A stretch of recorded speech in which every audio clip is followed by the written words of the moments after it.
jika meninggal langsung surga. Ya, emang kalau Habib meninggal langsung masuk surga nggak?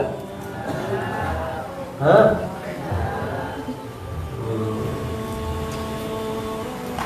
Begini, pertama yang perlu antum tahu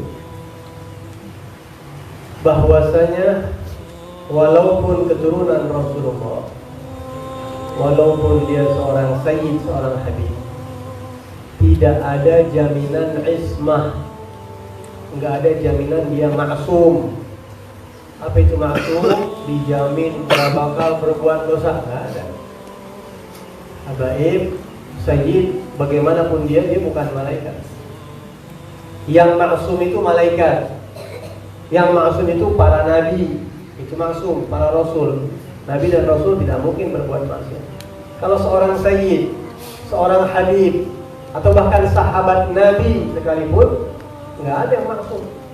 Mereka bisa-bisa saja berbuat dosa. Itu satu. Yakinin itu. Jadi jangan dituntut habib itu nggak boleh salah. Habib itu harus kayak malaikat. Nggak bisa. Sahabat nabi nggak boleh salah. Ya nggak begitu, nggak. Mereka orang-orang yang bisa-bisa saja berbuat salah, bisa-bisa saja tergelincir berbuat kemaksiatan. Jangan kita tuntut mereka nggak boleh salah. Kalau salah kita kata-katain, kita bilang wah bukan cucu Nabi. Nggak begitu. Ya begitu. Ya, itu yang pertama. Kemudian yang kedua, kalau seorang sayyid atau seorang habib dia berbuat maksiat, dosa apa nggak kira-kira? Dosa sama. Bahkan dosanya berlipat. Ya nisa an-nabi, may ya'ti minkunna bi fahishatin mubayyinah yudha'af laha al-'adzab. Allah berfirman di Al-Quran, wahai istri-istri Nabi. Kira-kira istri Nabi mulia nggak? Itu wanita-wanita mulia, panutan-panutan. Istri-istri Nabi mulia. Ya. Apakah kalau mereka istri Nabi bisa berbuat salah nggak? Oh berarti nggak mulia dong? Kan nggak begitu. Bukan berarti ketika seseorang itu bisa saja berbuat salah, ketika seseorang tidak maksum, tidak menyebabkan luntur kemuliaannya karena dekat sama Rasulullah. Ya. Bahkan Allah bilang di Al-Quran, kalau wahai istri-istri Nabi, wahai wanita-wanita Nabi, barang siapa yang berbuat kesalahan terang-terangan di antara kalian, double sanksinya. Jadi seorang sayyid, walaupun dia berbuat salah, dosa. Kadang-kadang ada orang yang bilang begini, wah kalau Habib mah nggak apa-apa maksiat, dia mah nggak apa-apa maksiat, nggak apa-apa, dosa adzunub la tadurruhu, dosa nggak bakal bahaya buat dia. Ini kata Habib Abdullah bin Abdul Haddad di kitab Al-Fusul Al-Ilmiyah. Orang yang ngomong kayak begitu iftara 'ala Allahil kadhib. Dia sudah berani bohong atas nama Allah. Ya ada. Kalau orang awam dituntut sholat 5 waktu, Habib juga wajib sholat 5 waktu. Manusia umat haram berbuat zina, Habib juga haram zina. Kalau orang awam haram ngaku-ngaku Habib, Habib juga haram ngaku-ngaku bukan Habib. Paham? Kalau orang-orang awam wajib belajar, Habib juga wajib belajar. Umat-umat itu wajib pakai akhlak, harus punya akhlak yang baik. Habib juga harus punya akhlak yang baik. Malah kita ini dituntut harus lebih dari mereka. Akhlak kita harus lebih dari orang awam, orang umat yang lain yang bukan habaib. Ilmu kita harus lebih daripada umat habaib. Akhlak kita harus lebih, amal kita harus lebih, taat kita harus lebih, sama begitu. Kita berbuat salah, double sanksinya. Tapi kalau kita berbuat baik, ganjarannya double juga. Makanya para habaib itu kalau sungguh-sungguh cepat jadi walinya, belajar sungguh-sungguh cepat jadi ulamanya, karena kedekatannya sama Rasulullah SAW. Bukan habibnya yang mulia, karena kecepretan kemuliaan sama Nabi. Nabinya yang mulia, jadi mereka terbawa. Sebagaimana umat Nabi kan kadang-kadang kalau kita cerita Habib mulia, banyak yang kepanasan. Habib itu mulia begini, oh sama aja. Ente juga umat Nabi mulia, ente mulia di antara umat-umat yang lain berkat Nabi, sama ente juga mulia. Yang bukan habaib nggak usah panas. Kalau kita lagi cerita tentang habaib nggak usah kepanasan, nggak usah kebakaran jenggot, jangan. Antum pun disayang sama Rasulullah. Kadang-kadang ada yang kebakaran jenggot kalau kita lagi cerita. Tapi memang wajar kalau ada orang yang nggak terima sama kemuliaan para habaib, nggak terima dia kalau habib dibilang mulia. Mereka nggak wajar. Am yahsuduna nasa ala ma atahumullahu min fadlih. Allah berfirman di Al-Quran, kenapa sih manusia, apakah mereka hasud kepada orang-orang yang Allah kasih nikmat? Itu kan anugerah dari Allah, nggak usah hasud. Kata Imam Ja'far As-Shadiq, ayat ini turun buat kita ahlul bait, karena kita paling sering dihasud sama yang bukan habib itu menghasud kita. Sama aja, orang Arab itu mancung, Arab juga mancung. Ngapa jadi hidung ngurus ya? Kadang-kadang habib pesek kayak Cina juga ada. Ada habib yang yang pesek kayak Cina ada. Nggak ngaruh itu kan. Amin.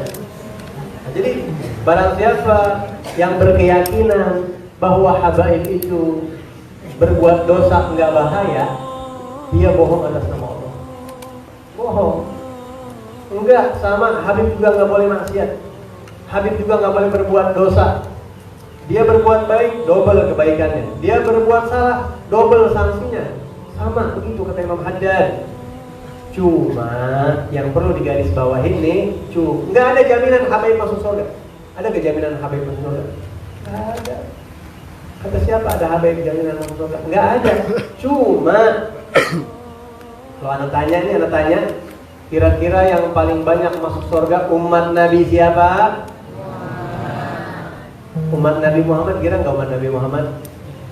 Kira. Di antara umat-umat Nabi yang lain, umat Nabi itu yang bukan Habib nih, yang bukan Habib ya, yang bukan Habib nih, ente paling banyak nanti di surga. Nggak ada jaminan, tapi ente paling banyak. Jangan takut, Nabinya sayang. Walaupun nggak ada jaminan, Nabi sayang banget sama umat. Sampai Nabi mengatakan syafaati li ahli kabair min ummati. Syafaatku nanti di hari kiamat aku berikan pertolonganku untuk umat saya yang suka ngelakuin dosa besar. Umatku yang suka ngelakuin dosa besar saya tolong dia. Tuh, umatnya tuh nanti diperhatiin sama Nabi. Nah, kalau sama umat aja segitu sayangnya, kira-kira sama anak cucunya sayang. Al-Habib Saleh bin Muhsin Al-Hamid Tanggul. Habib Saleh bin Muhsin Al-Hamid Tanggul mengatakan, khalaqahu rabbuh rahmatan lil anam. Allah ciptakan Nabi Muhammad itu sebagai bentuk kasih sayang untuk manusia. Jadi manusia umatnya aja dapat kasih sayang sebab Nabi Muhammad. Fa kaifa la yarham banina? Fa kaifa la yarham banina? Khalaqahu rabbuh rahmatan lil anam. Fa kaifa la yarham banina? Fa kaifa la yarham banina?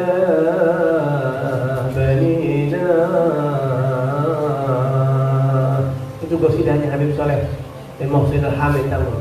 Allah ciptain Nabi sebagai rahmat untuk manusia. Manusia itu kebagian rahmatnya Nabi.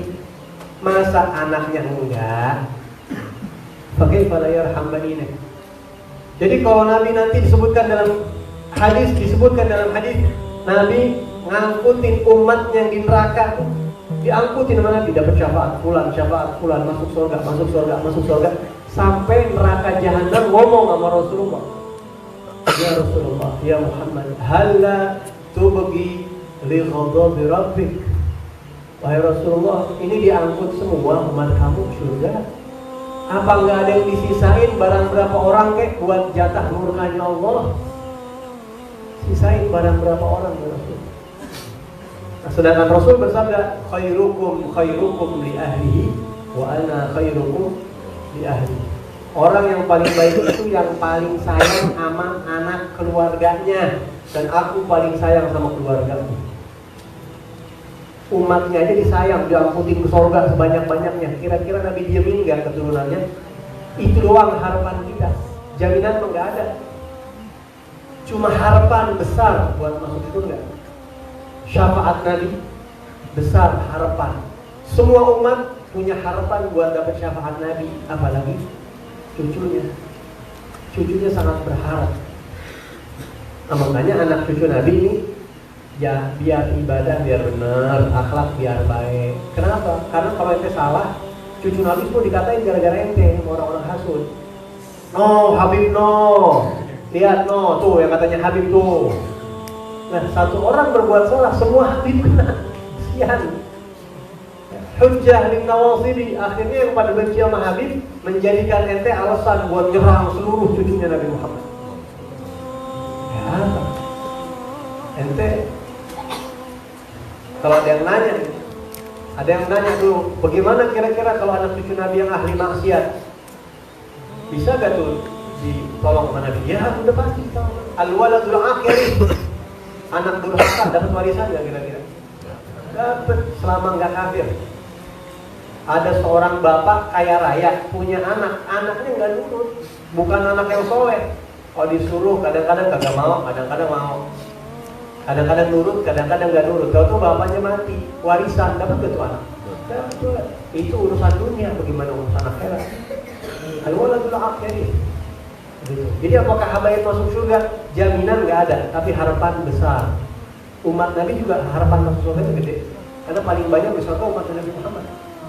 Kalau umatnya berharap mendapatkan syafaat Nabi, masa iya cucunya enggak? Apalagi Nabi itu paling sayang sama keluarga, yang namanya engkong kan sayang sama cucu lebih dari emak bapak kadang-kadang. Bener gak?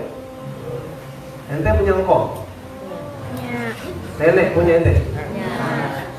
Ente perhatiin, kadang-kadang yang sayang sama cucu tuh emak bapak sama engkong, sayangan mana kira-kira?